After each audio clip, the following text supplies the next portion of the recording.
9월 5일 월요일 새벽 예배를 하나님께 드리겠습니다. 다 같이 기도하시겠습니다. 하나님 감사합니다. 하나님 오늘 날씨가 하나님 태풍이 이제 올라오고 있어서 태풍의 간접 영향권을 직간접 영향권을 우리나라가 이제 속하는데 하나님께서 지켜주시고 또 이렇게 비가 많이 오고 바람 많이 부는데도 저희들이 거할 수 있는 장막을 허락하시고 하나님 저희들이 또 이렇게 큰 피해를 보지 않을 수 있는 하나님 아버지 여러 가지 상황들을 허락하셔서 너무나 감사합니다.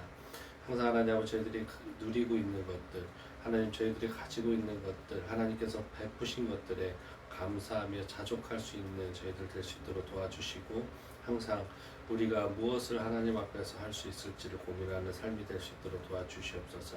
감사합니다. 예수님의 이름으로 기도드립니다. 아멘.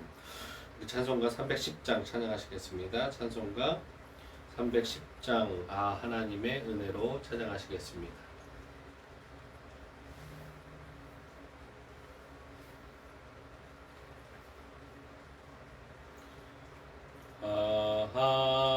하나님의 은혜로 있을 데 없는 자 왜 구속하여 주는지 난 알 수 없도다.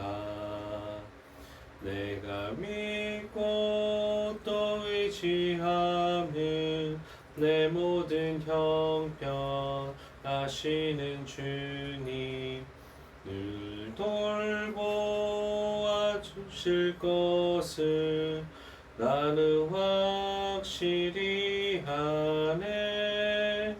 왜 내게 굳센 믿음과 또 복음 주셔서 내 맘이 항상 편한지 난 알 수 없도다.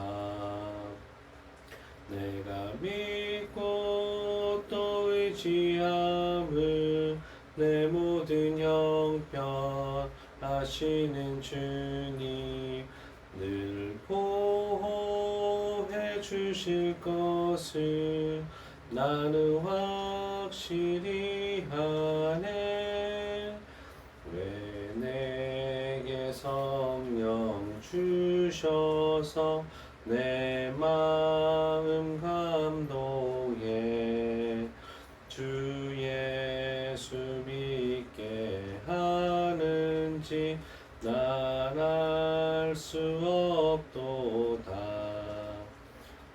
내가 믿고 또 의지함을 내 모든 형편 아시는 주님 늘 보호해 주실 것을 나는 확실히 아네. 주 언제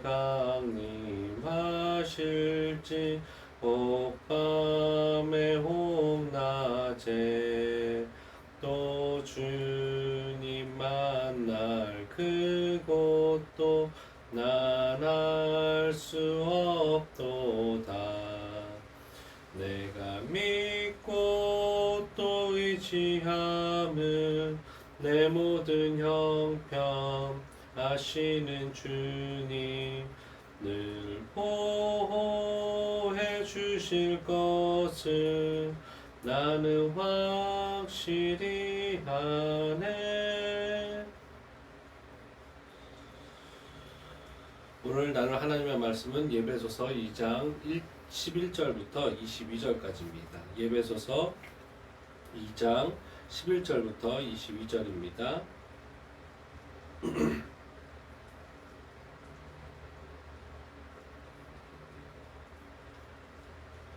예배소서 2장 11절부터 22절 다 찾으셨으면 우리 한 목소리로 같이 읽겠습니다. 그러므로 생각하라. 너희는 그때에 육체로는 이방인이요 손으로 육체에 행한 할례를 받는 무리라. 칭하는 자들로부터 할례를 받지 않는 무리라. 칭함을 받는 자들이라.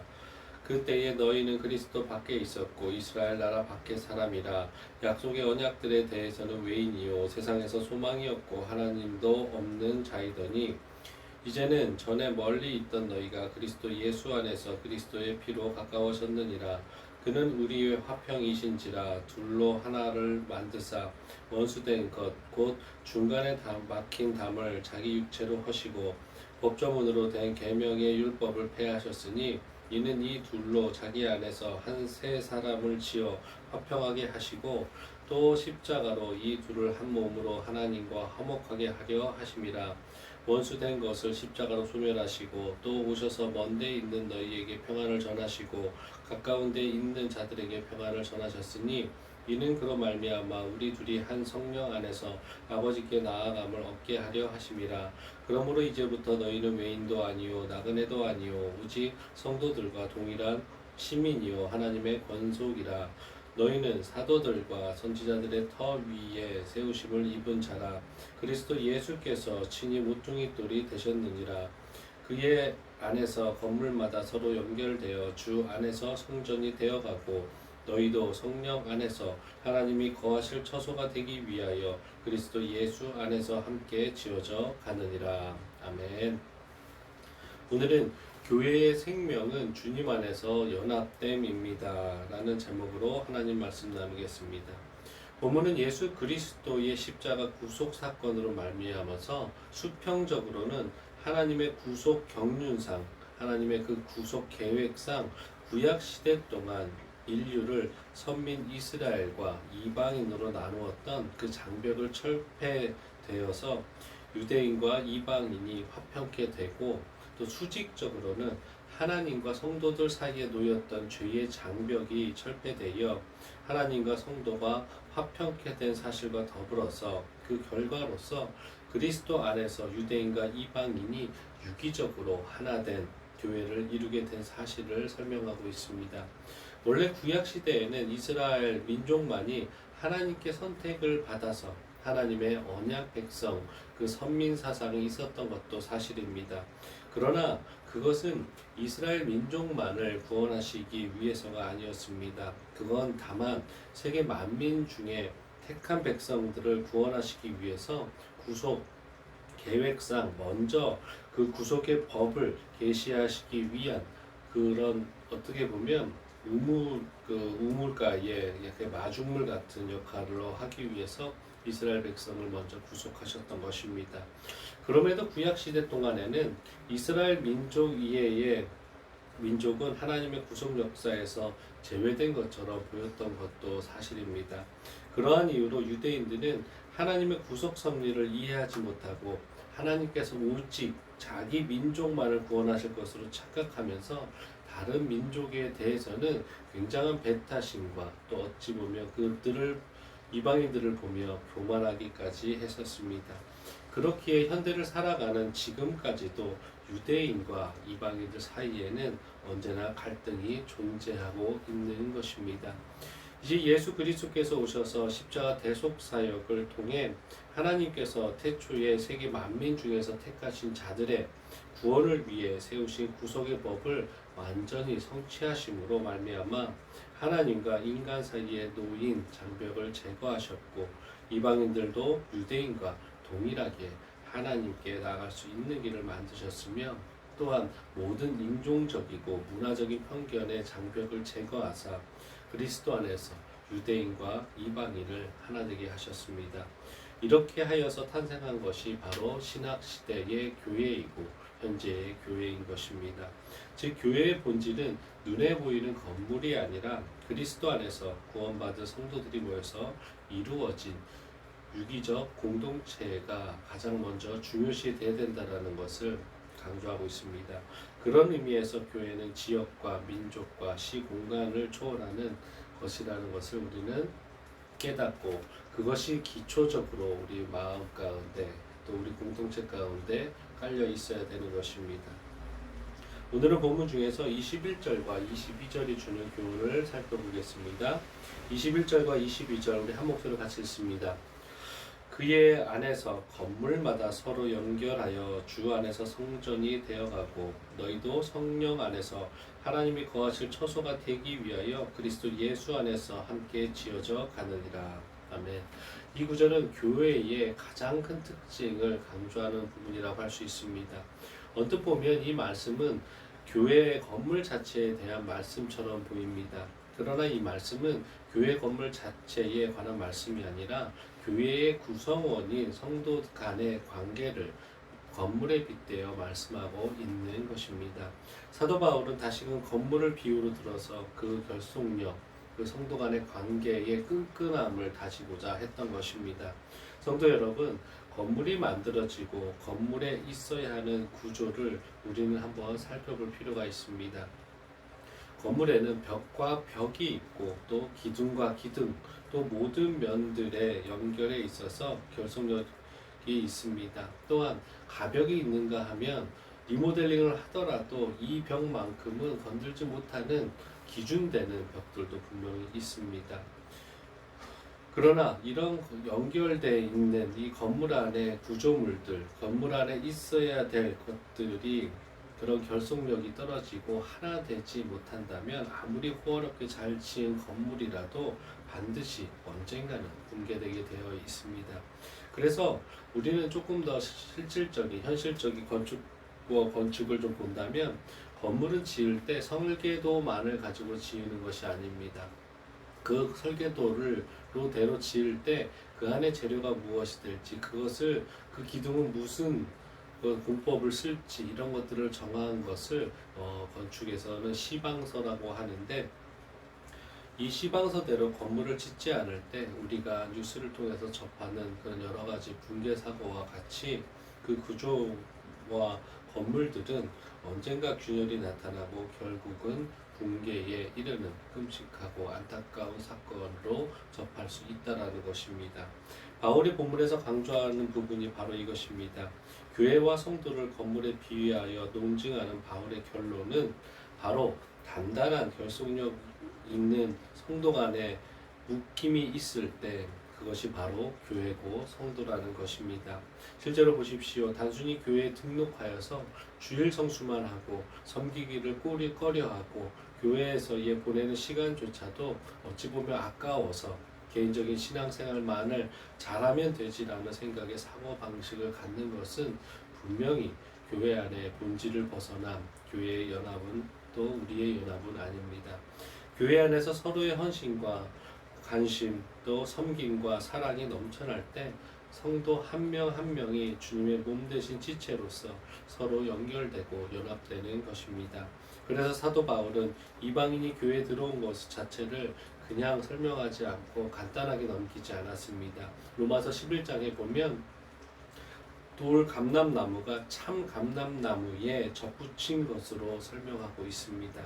곧 성도의 연합은 단순한 연합이 아닌 그냥 어디 공동체, 어디 동아리에 가입하여서 회비 내고 또 이렇게 모여서 그냥 서로 만났을 때 얘기하고 이런 거칠애가 있는 그런 것만으로 국한되는 모임이 아니라 접붙임 당한 것, 즉 생명의 결속력, 생명의 연합임을 나타내는 것입니다.